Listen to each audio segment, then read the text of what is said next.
నమస్తే. ఇన్నాళ్ళు నన్ను సపోర్ట్ చేస్తూ, ఎంకరేజ్ చేస్తూ మీ ప్రేమని నాకు అందిస్తున్న ప్రతి ఒక్కరికి కృతజ్ఞతలు. అలాగే ఈ వీడియో కూడా ఖచ్చితంగా మీకు ఉపయోగపడుతుంది. లైక్, షేర్ అండ్ సబ్స్క్రైబ్ చేసి మీ సపోర్ట్‌ని నాకు అందించండి. అలాగే ఈ వీడియో పట్ల మీకున్న అభిప్రాయాన్ని కామెంట్ సెక్షన్‌లో కామెంట్ చేసి తెలియజేయండి. ఇప్పుడు వీడియోని చూద్దాం. నమస్తే, వెల్కమ్ టు అవర్ ఛానల్. నేను పద్మిని. ప్రస్తుతంతో పాటు ప్రముఖ ఆధ్యాత్మికవేత్త, ప్రముఖ న్యూమరాలజిస్ట్ లక్ష్మీ నరసింహస్వామి ఉపాసకురాలు శ్రీమతి స్రవంతి గారు మనతో పాటు ఉన్నారు. మాట్లాడదాం. నమస్తే అక్క. నమస్తే పద్మిని. మరి దేవి నవరాత్రుల్లో 3వ రోజు ఏ అమ్మవారిని మనం కొలవాలి అక్క? ఎలా కొలుచుకుంటే గనక అమ్మవారి అనుగ్రహాన్ని పరిపూర్ణంగా పొందొచ్చు అనేది ఒకసారి మీ ద్వారా. అన్నపూర్ణాదేవి, వాహ్, కాశీ పురాధీశ్వరి.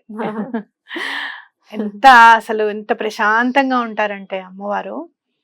మీరు చూస్తే గనక నవదుర్గల్లో కూడా మనం చూస్తే గనక చంద్రఘంటాదేవిని పూజిస్తాం అన్నమాట.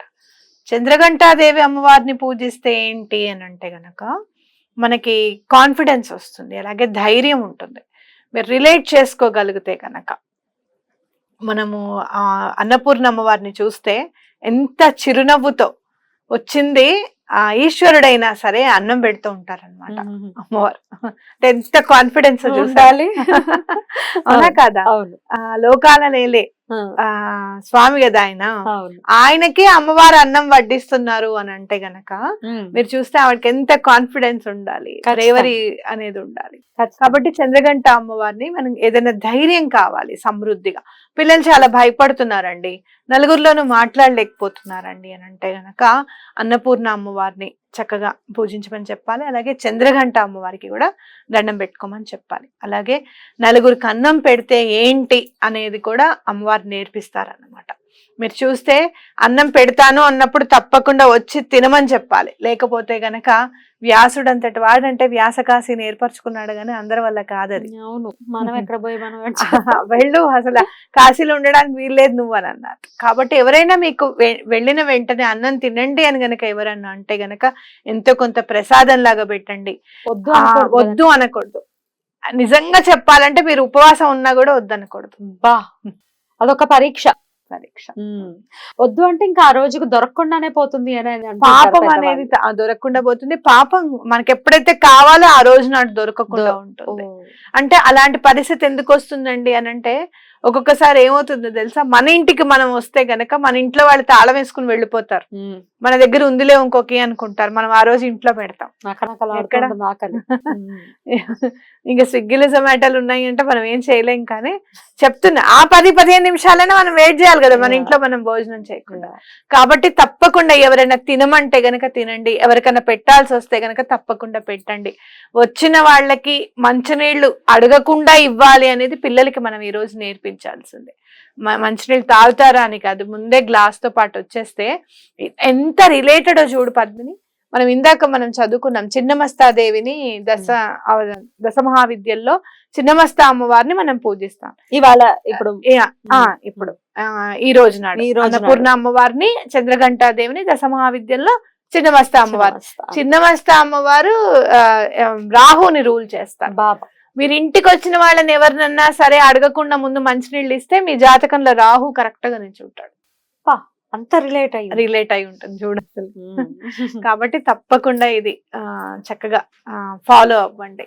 అలాగే మీరు చూస్తే గనక చాలా మంది పిల్లలు, మగపిల్లలైనా సరే వాళ్ళు మగపిల్లల్ని ఇష్టపడటం, అలాగే ఆడపిల్లల్ని ఇష్టపడడం, ఇలాంటివి అకృత్యాలన్నీ కూడా రాహు వల్లనే జరుగుతుందన్నమాట. చిన్నమస్తా అమ్మవారిని గనక పూజిస్తే పిల్లలు అందులో నుంచి బయటకు వస్తారు అనేది గుర్తుపెట్టుకోండి. ఓకే, అలాంటివి ఏవి కూడా, అలాంటి ఫ్రెండ్షిప్ కూడా అవ్వకూడదు. అయితే అది విపరీతమైనటువంటి పరిస్థితి కదా, నేచర్ కి విరుద్ధం. విపరీతాలన్నీ చేయించేది రాహువే. అదే నేచర్ కి విరుద్ధంగా చేయించేయటం. రాహు కంట్రోల్లో ఉండాలి. కాబట్టి తప్పకుండా మీరు ఇది గుర్తుపెట్టుకోండి. చిన్నమస్తా అమ్మవారిని గనక పూజిస్తే ఇలాంటి విపరీతాలన్నీ కూడా ఉండవు అనేది ఖచ్చితంగా గుర్తుపెట్టుకోవాలి.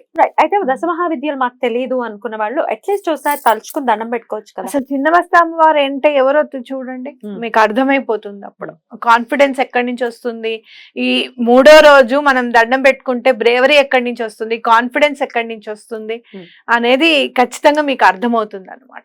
ఓకే, చిన్నమస్తా అమ్మవారి గురించి చదవండి, చదివితే మీకే తెలుస్తుంది. మీరు చూస్తే కనుక శ్రీపాద శ్రీవల్లభుల చరితామృతంలో కూడా చిన్నమస్త అమ్మవారి ప్రస్తావన ఉంది. ఆయన ఎక్స్ప్లెయిన్ చేశారు అమ్మవారు ఎలా ఉంటారు ఏంటనేది ఆ చరిత్రలో ఉంటుందన్నమాట. తప్పకుండా చదవండి. చాలా చాలా వైభవోపేతంగా త్రిపురాంతకంలో అమ్మవారు కొలువు తీరి ఉన్నారు. అవును, చిన్నమస్త అమ్మవారు ఎప్పుడైనా వెళ్ళినప్పుడు దర్శించారు. చాలా అసలు చూస్తేనే అర్థమైపోతుంది అమ్మవారు ఎంత పవర్ఫుల్ అనేది. Yeah. అక్కడ నుంచొని దండం పెట్టుకుంటే అవ్వని పని అంటూ ఉండదు అనమాట. చాలా బాగుంటుంది. ఇక అన్నపూర్ణాదేవి విషయానికి వస్తాక ఏ రంగు వస్త్రాన్ని అమ్మవారికి సమర్పించాలి, నైవేద్యం కూడా అమ్మవారికి ఏది పెడితే అమ్మవారి ప్రీతికి పాత్రలు అవుతాం? అమ్మవారు నీలం రంగు చీరను అమ్మవారికి సమర్పించడం చాలా మంచిది. అలాగే పులిహార, మినప గారెలు, ఇక్కడ కూడా మళ్ళీ చిల్లు పెట్టని గారెలు పెట్టాలి, నైవేద్యంగా మీరు సమర్పించుకోవచ్చు. అలాగే మల్లె పువ్వులు ఇస్తే చాలా మంచిది. అమ్మవారికి చాలా ఇష్ట ప్రీతి పాత్రం అంట. తెల్లగా ఉంటే కూడా ఇష్టం అన్నపూర్ణ అమ్మవారికి ఏవైనా కూడా పదార్థాలు, కాబట్టి అవి సమర్పించండి. అద్భుతంగా. అయితే ఇక స్విచ్ వర్డ్ రూపంలో కూడా మీరు చెప్తూ ఉన్నారు కాబట్టి ఏ స్విచ్ వర్డ్ ని ఆ రోజు 3వ రోజు ఖచ్చితంగా నిరంతరం మనం ధ్యానించుకుంటే అమ్మవారి అనుగ్రహాన్ని పరిపూర్ణంగా పొందొచ్చు అనేది కూడా ఒకసారి చెప్పండి. ప్రణవ రూపిణి, హ్రీంకార రూపిణి, సచిదానంద రూపిణి, మణిద్వీప వాసిని, నిత్యం నమామ్యహం. బా, ఎంత బాగుందో. ఓకే, దీని అర్థం ఏదైనా చెప్తారా?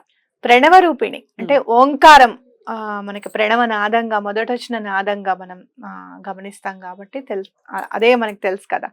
ఆ రూపం అమ్మవారిది. అంటే హ్రీం అనే మనకి అక్షరం ఉంది కదా, బీజాక్షరం ఉంది, ఆ రూపం కూడా అమ్మవారిది అని చెప్పి. అలాగే మణిద్వీప వాసిని, అమ్మవారు మణిద్వీపంలో ఉంటారు. సచ్చిదానంద రూపిణి అంటే మీకు ఆనందమా లేకపోతే కోపమా ఏమి అసలు ఏందనేది మనకు తెలియదు అనమాట. ఆ సచ్చిదానంద రూపిణి ఎప్పుడు కూడా అమ్మవారి దీపం జ్యోతి మీరు చూస్తే గనక అలా వెలుగు ఉంటుంది, నవ్వు ఉంటుంది, అన్నీ ఉంటాయి. ఆ రూపంట అమ్మవారిది సచ్చిదానంద రూపిణి. అలాగే మణిద్వీప వాసినికి ఎప్పుడు కూడా నిత్యం నా నమస్సులు తెలియజేస్తున్నాను, అమ్మవారికి నమస్కారం పెడుతున్నాను అని అర్థం అనమాట. ప్రణవ రూపిణి, హ్రీంకార రూపిణి, సచ్చిదానంద రూపిణి, మణిద్వీప వాసిని, నిత్యం నమామ్యహం. చాలా చాలా బాగుంది. ఇది ఇంకా పూజ చేసుకోనియకపోనియండి, ఎవరైనా చదువుకోవచ్చు కదా? ఎవరైనా చదువుకోవచ్చు. ఎన్నిసార్లు చదవమంటారు? 108 సార్లు చదవమని చెప్తాను. 108 సార్లు చక్కగా చదువుకోండి. అమ్మవారు అసలు ఒక్కసారి చదివిన తర్వాత అమ్మవారి ప్రెజెన్స్ తప్పకుండా మీ ఇంట్లో మీరు గమనిస్తారు. ఆ కూల్ బ్రీజ్ అనేది తప్పకుండా తెలుస్తుంది మీకు. రైట్ అక్క. దీనికి ఏమైనా నియమాలు ఉంటాయా ఈ స్విచ్ వర్డ్ కి? అంటే సాధారణంగా అయితే నాన్ వెజ్ తినకూడదు, అది అందరూ గమనించాలి. 9 రోజులు బ్రహ్మచర్యం పాటించాల్సిందే ఎటువంటి పరిస్థితుల్లోనూ. మా వాళ్ళు తింటారమ్మా మేము వండొచ్చా అంటే అట్లాంటివన్నీ పెట్టుకోవద్దు అసలు పొరపాటున కూడా. ఉల్లిపాయ వెల్లుల్లిపాయ కూడా తినకూడదు. ఇవన్నీ ఈ 9 రోజులు పాటించాల్సిన నియమాలు అనమాట. రైట్ అక్క.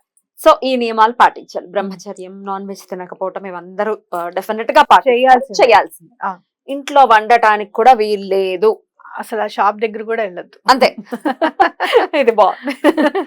రైట్ అక్క, అద్భుతం. చాలా బ్యూటిఫుల్ గా మాకు ఎక్స్ప్లెయిన్ చేశారు. Thank you so very much అక్క. నమస్తే.